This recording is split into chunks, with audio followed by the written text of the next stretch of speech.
안녕하십니까, 김승주입니다. 지난 시간에는 세계 최초로 실용화된 공개키 암호 방식인 RSA 암호 방식에 대해서 살펴보았습니다. RSA 암호 방식은 1978년도에 처음 개발되었고요. 이름의 유래는 개발자, 3명의 개발자의 이름, 리베스트, 샤미유, 에이들만, 이 세 사람의 이니셜을 따서 RSA라고 이름이 지어졌습니다. RSA 암호 방식은 기본적으로 소인수 분해 문제라는 NP 문제에 기반을 하고 있습니다. 소인수 분해 문제라는 것은 어떠한 큰 합성수가 주어졌을 때 그것이 어떤 소수들의 곱으로 이루어졌는가를 알아맞추는 문제가 되겠고요. RSA 암호 방식은 바로 이 소인수 분해 문제의 그 안전성을 기반하고 있습니다. 정확히 말하면 RSA 암호 방식은 소인수 분해 문제를 이용한 페르마의 소정리에 기반하고 있는데요. 페르마의 소정리는 P와 Q가 소수일 때 M의 P-1 곱하기 Q-1승은 모두 P 곱하기 Q상에서 1이 나온다는 정리를 얘기를 합니다. 이러한 RSA 암호 방식은 여러 가지 장점이 있습니다만 큰 수의 연산으로 인해서 속도가 느려진다는 단점도 있습니다. 이러한 것을 해결하기 위해서 혼합 암호 방식이라는 것이 등장하게 되는데요. 오늘 이 시간에는 혼합 암호 방식이 과연 무엇인지에 대해서 살펴보도록 하겠습니다.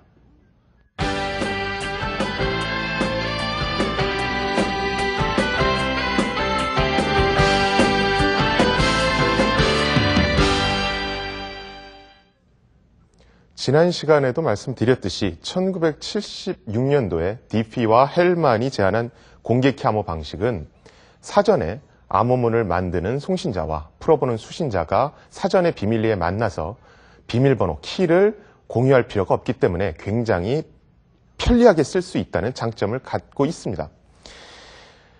공개키 암호 방식에서는 공개키 역할을 하는, 자물쇠 역할을 하는 공개키가 있고 열쇠 역할을 하는 개인키가 있기 때문에 서로 만나지 않고도 서로 대면 접촉 없이 모르는 사람끼리도 암호 통신을 할 수 있다는 장점이 있지요. 그러면 공개키 암호 방식이 이러한 장점으로 인해서 모든 암호화가 필요한 모든 곳에는 전부 다 공개키 암호 방식만 쓰이는가? 더 이상 대칭키 암호 방식은 사용되지 않는가? 라고 질문하실 수도 있을 겁니다. 하지만 그것은 아니고요. 실제로 현실 세계에서는 공개키 암호와 대칭키 암호가 적절히 혼합된 형태로 사용되게 됩니다. 그 이유는 대칭키 암호 방식과 공개키 암호 방식이 한쪽만 일방적으로 좋다고 얘기할 수가 없는 서로 간의 어떤 장단점을 나눠 갖고 있기 때문입니다.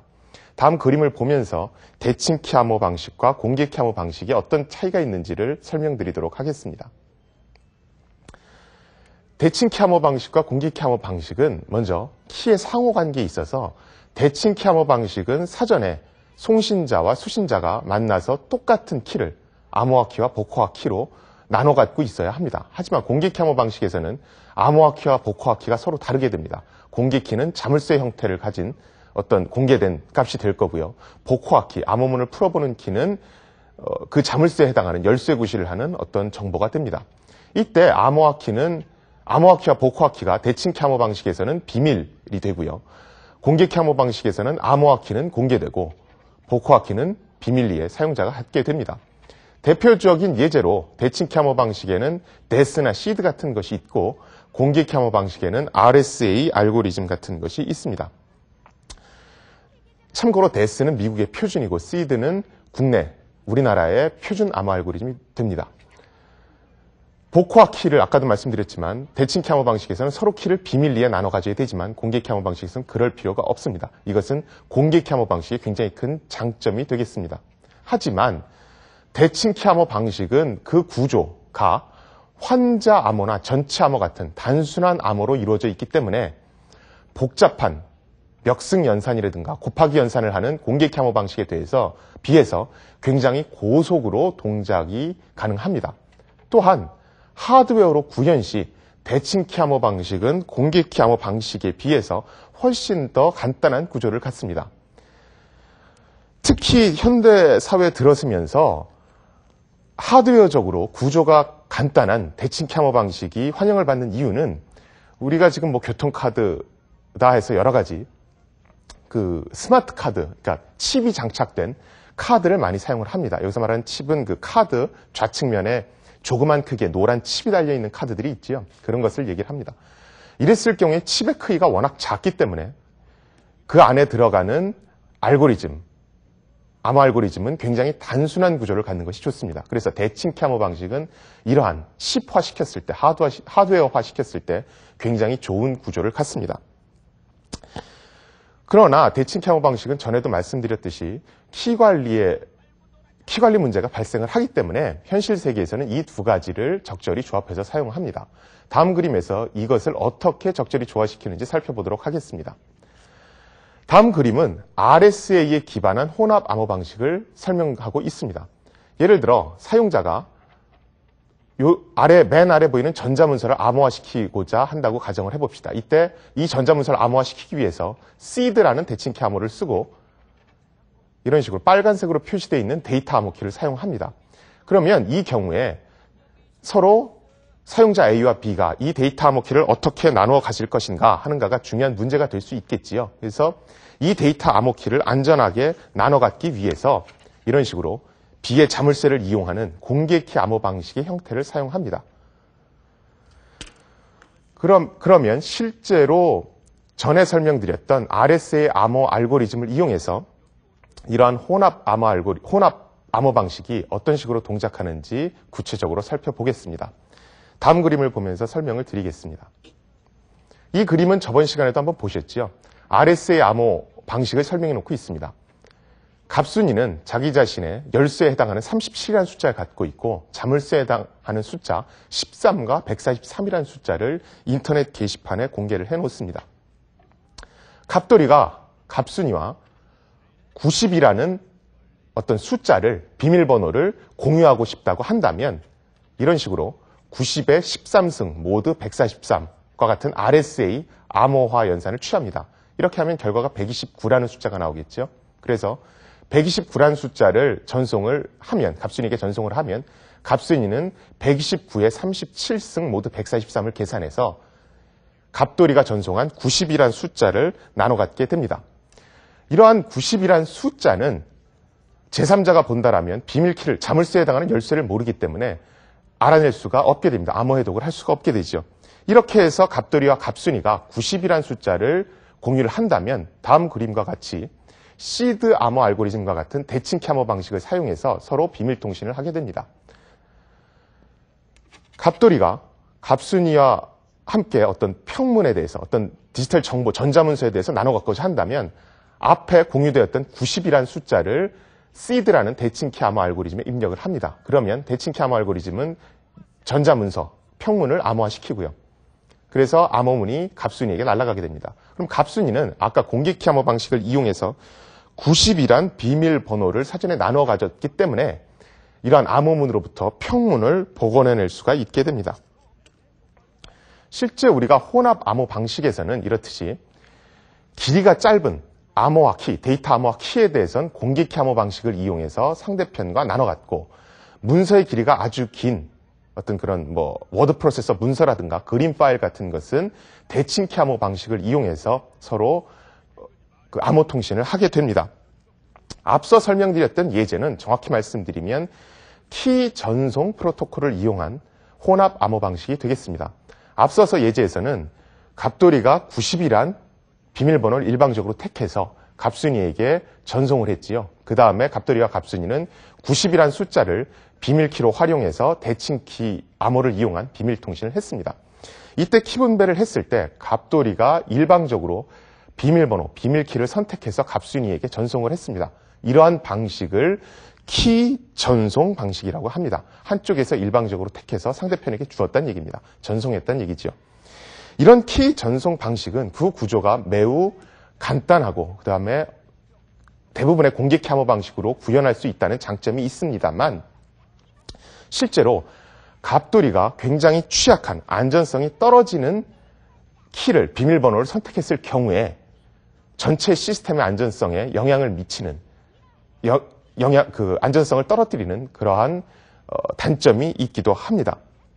그래서 우리가 일반적으로 혼합 암호 방식에는 한쪽에서 키를 선택해서 상대편에게 전송하는 키 전송 방식, 키 트랜스포트 방식뿐만이 아니라 양 당사자가 예를 들어 갑돌이와 갑순이가 서로 일정한 정보를 교환하고 그 정보로부터 공통의 키를 만들어내는 그러한 키 합의 프로토콜이라는 것도 존재를 합니다. 여기서 합의라는 얘기는 한쪽에서 일방적으로 비밀번호를 만들어서 전송하는 것이 아니라 양쪽이 동일한 의견, 양쪽이 한 50%씩 의견을 내서 그것을 결합함으로써 어떠한 데이터를 암호화할 수 있는 키를, 비밀 키를 만들어낸다는 얘기입니다.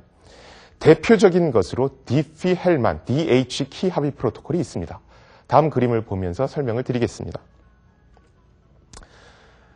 다음 그림에 이렇게 빨간색으로 동그라미 친 이 두 사람은 디피와 헬만 두 사람입니다. 이 사람은 76년도에 공개키 암호 방식에 대한 개념을 제안을 한 사람이기도 하지요.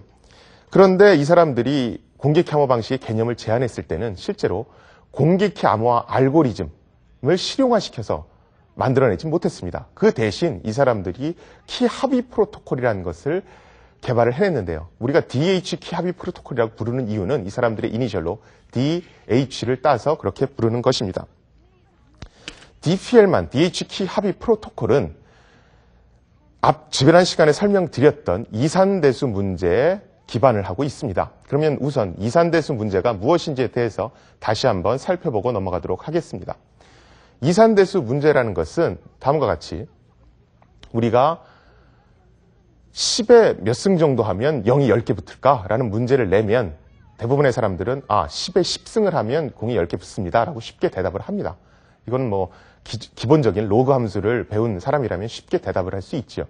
하지만 문제를 약간 좀 비틀어서 약간 좀 어렵게 만들어서 10에 몇 승 정도를 한 후에 그것을 19로 나누면 나머지가 9가 나올까? 라고 질문을 던진다라면 이 문제가 그렇게 쉽지만은 않습니다. 이 경우에 답은 10이지만 이 숫자들이 512비트 이상의, 그러니까 150자리 이상의 아주 큰 수가 된다라면 우리가 컴퓨터를 사용한다 하더라도 이것을 풀어내기가 쉽지가 않습니다. 그 이유는 다음 그림에서 보시는 바와 같이 우리가 일반적으로 그 멱승연산을 할 때와 나머지 연산을 도입해서 멱승연산을 할 때는 그 크기가, 값의 크기가 우리가 예측할 수 있게끔 선형적으로 증가하지 않기 때문입니다. 예를 들어서 우리가 일반 정수상에서 그리고 모두 23이라는 나머지 연산을 하는 환경에서 5의 1승, 2승, 3승, 4승이 어떤 식으로 바뀌는지를 보겠습니다. 일반 정수상에서 5의 1승은 5고요. 5의 2승은 25고요. 5의 3승은 125, 5의 6승은 15625 이런 식으로 표현이 됩니다. 하지만 요 각각의 값들을 모두 23으로 나눈 나머지를 취하다 보면 5의 1승은 23으로 나눠도 나머지가 5기 때문에 그냥 5고요. 5의 제곱은 23으로 나누면 나머지가 2가 됩니다. 또한 5의 3승은 23으로 나누면 나머지가 10이 되지요. 일반 정수상에서는 숫자가 이런 식으로 증가하게 되지만 모두 23 이런 모두 연산을 취하게 되면 숫자가 5, 20, 4, 20 이런 식으로 들쭉날쭉하게 됩니다. 실제로 그래서 우리가 625란 수를 준 다음에 이것이 일반 정수상에서 몇 승 정도, 5의 몇 승 정도 하면 이 숫자가 나올까라고 묻는다라면 일반인들이 한 5의 3승 정도 해보고 이건 125 정도가 나왔구나. 그러면 숫자를 좀 크기를 키워야 되겠다 해서 5의 4승이나 5승 정도로 숫자를 올리면서 실제 5에 몇 승을 하면 625가 나오는지 찾아가게 됩니다. 하지만 우리가 모두 23이라는 나머지 연산을 취하게 되면 5의 4승은 4다. 5의 4승은 4고 5의 6승은 8이라는 정보를 안다 하더라도 5의 5승이 20이 나오리라고 예측하기가 매우 힘들어지게 됩니다. 이 이유는 앞서 말씀드렸듯이 5에 몇 승하는 이 지수가 위로 올라간다고, 증가한다고 해서 결과값이 선형적으로 비례해서 증가하지 않기 때문입니다. 참고로 이러한 이산대수 문제의 안전도는 소인수분해 문제와 굉장히 유사한 구조를 갖습니다. 그러면 잠시 후에 이산대수 문제에 기반한 디피-헬만 키 합의 프로토콜에 대해서 좀 더 자세히 알아보도록 하겠습니다.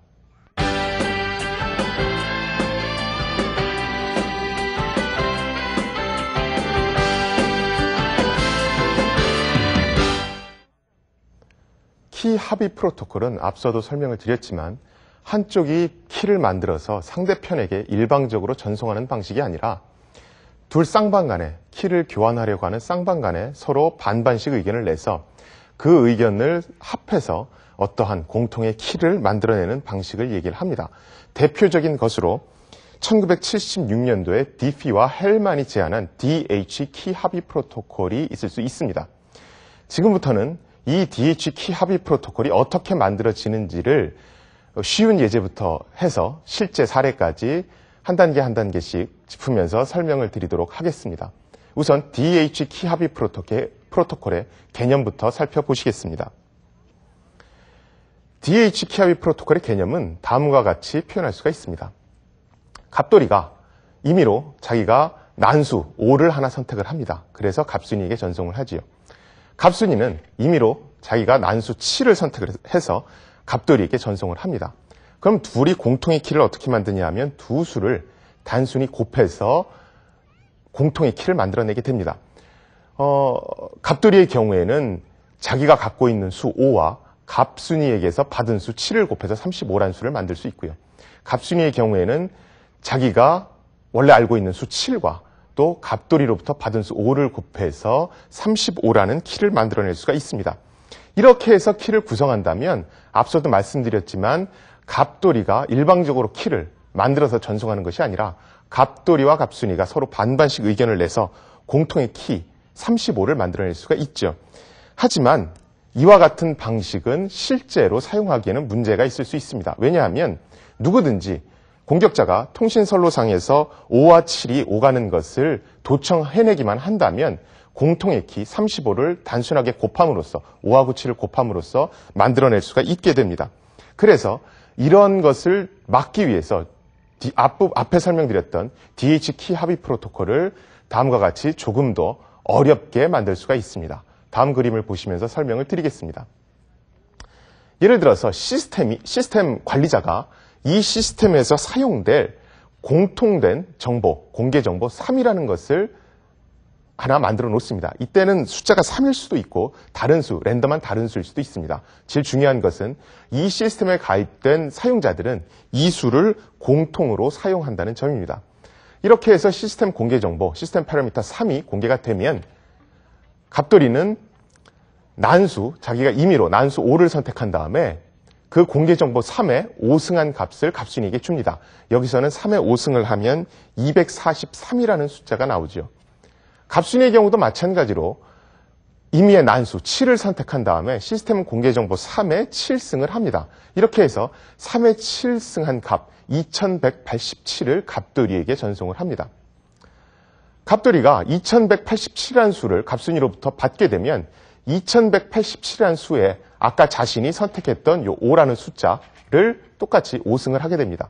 그럼 2187에 5승을 하게 되면 이것은 결국 3회 7승에 5승한 값과 같고요. 이것은 3회 35승과 같죠. 결과값은 이런 식으로 나타납니다. 갑순이의 경우에도 갑돌이로부터 받은 값 243에 자기가 앞서서 비밀리에 선택했던 7이라는 수를 승하게 됩니다. 243에 7승이 되겠지요.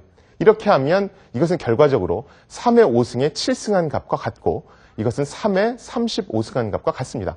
이런 식으로 계산을 하면 갑돌이와 갑순이가 서로 똑같은 키를 나눠 갖게 됩니다. 또한 갑돌이는 3회 5승한 값, 갑순이는 3회 7승한 값을 서로 교환했기 때문에 양 상대편에 갑돌이와 갑순이의 의견이 반반씩 들어가게 되지요. 하지만 이러한 방식의 경우에도 앞에서 맨 처음에 단순하게 곱하기 연산을 했을 때보다 약간 복잡해지긴 했지만 여전히 이 시스템을 도청하는 공격자는 갑돌이와 갑순이 사이에 오가는 정보 243과 2187로부터 각각의 비밀 정보 5와 7을 유도해낼 수 있다는, 계산해낼 수 있다는 문제가 존재를 합니다.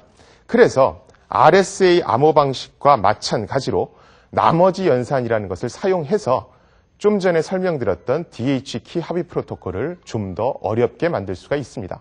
다음 그림을 보시면서 설명을 드리겠습니다. 지금 보시는 그림은 실제적으로 사용하는 DH 키 합의 프로토콜입니다. 시스템 공개 정보는 아까는 3만 공개를 했지만 지금은 나눠주는 수, 모듈러스 수 127까지도 같이 공개를 합니다. 먼저 갑돌이는 자신의 비밀값 5를 선택한 다음에 3의 5승을 합니다. 3의 5승을 해서 그것을 127로 나눈 나머지 116을 갑순이에게 전달을 합니다. 아까와 달라진 점은 이런 식으로 모두 127, 나머지 연산이 추가됐다는 점입니다.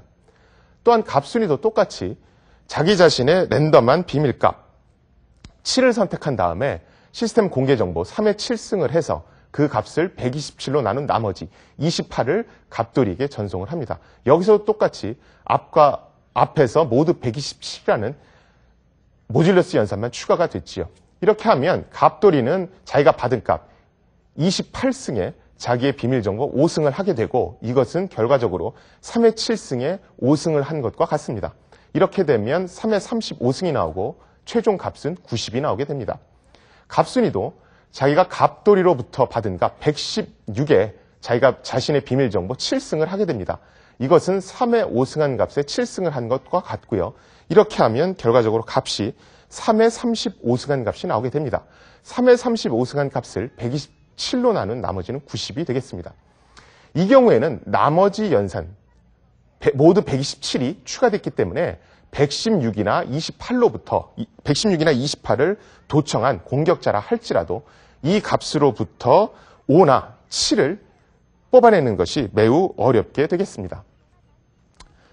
그러면 끝으로 이러한 DH키 합의 프로토콜을 이용해서 공개키 암호 방식을 어떻게 구성할 수 있는지에 대해서 살펴보도록 하겠습니다. 최초에 제가 공개키 암호 방식, 실용화된 공개키 암호 방식은 RSA 암호 알고리즘이라고 말씀을 드렸습니다. 하지만 RSA 암호 알고리즘은 소인수 분해 문제에 기반한 암호 방식이고요. 이산대수 문제에 기반한 최초의 공개키 암호 방식은 엘가말이라는 사람이 만들어낸 엘가말 암호 방식이 되겠습니다. 이 엘가말 암호 방식은 기본적인 구조는 DH 키 합의 프로토콜을 그 기반으로 하고 있습니다. 그러면 이런 엘가말 암호 방식이 실제로 어떻게 돌아가는지 실제 예제를 들어서 설명을 드리도록 하겠습니다. 여기서 엘가말 암호 방식은 실제 이것을 만든 사람의 이름이 되겠습니다. 먼저 갑순이는 자기 자신의 개인키 7을 선택을 합니다. 그리고 자기 자신의 자물쇠 역할을 하는 공개키로 다음과 같이 28과 127이라는 수를 공개를 합니다. 여기서 28은 시스템 공개 정보인 3, 앞에 시스템 공개 정보를 3이라고 선정을 했었죠. 그 시스템 공개 정보 3에 자신의 개인키 7승한 값을 127로 나눈 나머지가 되겠습니다. 그런 28을 공개를 하고요. 모듈러스 연산을 위한 127을 똑같이 공개를 합니다. 만일 갑돌이가 갑순이에게 Z라는 글자를 암호화시키고자 한다면 먼저 갑돌이는 인터넷 게시판과 같은 공개키 저장소로부터 28과 127이라는 갑순이의 자물쇠를 가져오게 됩니다. 그러면 암호문은 크게 두 파트로 구성이 되는데요. 먼저 알파벳 Z에 해당하는 아스키 코드가 90이기 때문에 암호문을 90 곱하기 28에 5승 모두 127 이렇게 해서 하나의 암호문을 구성합니다. 여기서 28은 갑순이의 공개키 28이 되겠고요. 5는 그 갑돌이가 랜덤하게 선택한 어떤 비밀 정보가 되겠습니다. 그리고 127은 나머지 연산을 하기 위한 어떤 값이 되겠죠. 그래서 28에 5승, 갑순이의 공개키인 28에 5승을 한 다음에 이것을 Z의 아스키 코드인 90과 곱해서 그 결과값을 127로 나눈 나머지를 구합니다. 여기서는 99가 되겠습니다. 그리고 암호문의 두 번째 파트로서는 시스템 공개 정보인 3에 자신이 아까 선택했던 비밀 정보 5승을 합니다. 5승을 해서 그것을 127로 나눈 나머지는 116이 됩니다. 이렇게 해서 99와 116을 암호문으로 해서 갑순이에게 보내게 됩니다. 이 두 암호문 90과 116을 갑순이가 수신을 하면 갑순이는 먼저 116에 자기 자신의 개인키 7승을 해서 그 결과값을 가지고 99를 나눠줍니다. 나눠주면 이 식을 풀었으면 이런 식으로 풀었을 수가 있겠지요. 그래서 이런 식으로 해주면 3의 7승에 5한 값과 3의 5승에 7승한 값 이것이 서로 지워지기 때문에 모두 127을 취하면 90이 나오게 되고 여기서 이 90을 아스키 코드로 다시 변환하면 Z라는 글자가 나오게 됩니다. 이러한 엘가말 암호 방식은 실제로 RSA 암호 방식과 더불어 굉장히 많이 사용하는 암호 방식 중에 하나입니다. 지금까지 여러분들과 함께 키 합의 프로토콜, 키 전송 프로토콜을 이용한 혼합 암호 방식에 대해서 살펴보았는데요. 제가 지금까지 설명을 드린 건 어떤 강의를 위해서 굉장히 단순화된 구조로 바꿔서 어떤 키 합의 프로토콜이나 전송 프로토콜을 설명을 드렸습니다. 실제로 우리가 실생활에서 이런 것들을 사용할 때는 키 합의 프로토콜이나 키 전송 프로토콜에 사용자 인증 기능이 추가되게 됩니다. 내가 누구하고 지금 비밀키를 교환하고 있는지 분배하고 있는지 알아야 되기 때문에 실제로 사용자 인증이 결합되게 됩니다. 이러한 대표적인 정보보호 제품으로는 SSL 정보보호 제품을 들 수 있고요. 실제로 여러분들이 인터넷 뱅킹 아니면 온라인 쇼핑몰에서 전자거래를 할 때 실제로 많이 사용되는 정보보호 제품이기도 합니다. 또한 이러한 키 합의 프로토콜은 IMT 2000 등의 휴대전화기에서도 쓸 수가 있습니다. 일전에도 국내에서 휴대폰이 도청이 되느냐 안 되느냐라는 여러 가지 얘기가 많이 나온 적이 있습니다. 하지만 기술적으로나 이론적으로 휴대폰은 감청이 가능하고요. 이런 것들을 좀 더 불가능하게 하기 위해서 여러 표준에서는 휴대폰에서 암호 통신을 어떻게 할 수 있는지를 정의를 해놓고 있습니다. 그럴 때는 여러분들이 여태까지 보신 키 합의 프로토콜이나 전송 프로토콜을 좀 더 단순화시켜서 경량화시켜서 사용하게 됩니다. 그러면 오늘 배운 내용을 다시 한번 정리해 보도록 하겠습니다.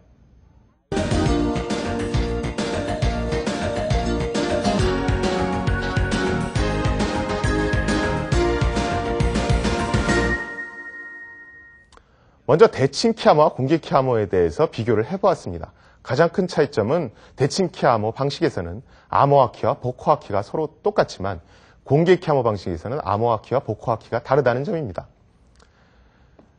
그런데 대칭키 암호 방식에서는 암호화 키와 복호화 키가 똑같기 때문에 사전에 풀어보는 복호화 키, 암호문을 풀어보는 복호화 키를 비밀리에 만나서 나눠 가질 필요가 있습니다. 비밀 전송할 필요가 있으나 공개키 암호 방식에서는 이러한 비밀리에 나눠 가질 필요가 없다는 점이 가장 큰 장점이 되겠습니다. 그래서 인터넷 쇼핑몰 등에서 폭넓게 사용될 수가 있고요. 그러나 어떤 암호화 속도나 하드웨어의 성능면에 있어서 훨씬 고속으로 동작한다든가 간단하게 구현하는 것이 가능합니다.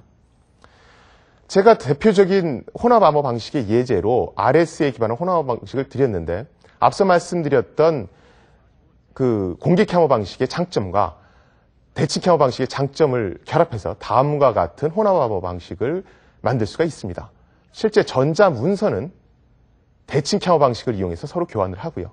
이 전자문서에 사용되는 데이터 암호 키는 공개키 암호 방식을 이용해서 서로 쌍방간에 교환을 하게 됩니다. 앞에 말씀드린 방식은 키 전송 프로토콜, 한쪽에 일방적으로 키를 만들어서 전송하는 키 전송 프로토콜이지만 이런 식으로 갑돌이와 갑순이가 똑같이 반반씩 의견을 내서 공통의 키를 만들어내는 키 합의 프로토콜도 존재하고 있습니다. 대표적인 것으로 디피-헬만의 키 합의 프로토콜이 있다고 설명을 드렸습니다.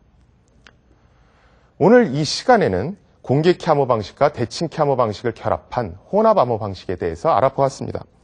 다음 시간에는 공개키 암호 방식의 중요 응용 분야 중에 하나인 전자서명에 대해서 알아보도록 하겠습니다.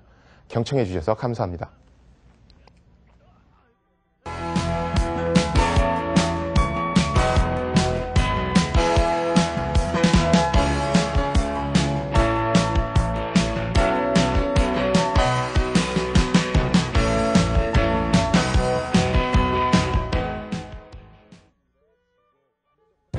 EBS가 만든 어린이 영어 비디오 매튜와 뚝딱이의 톡톡 잉글리쉬.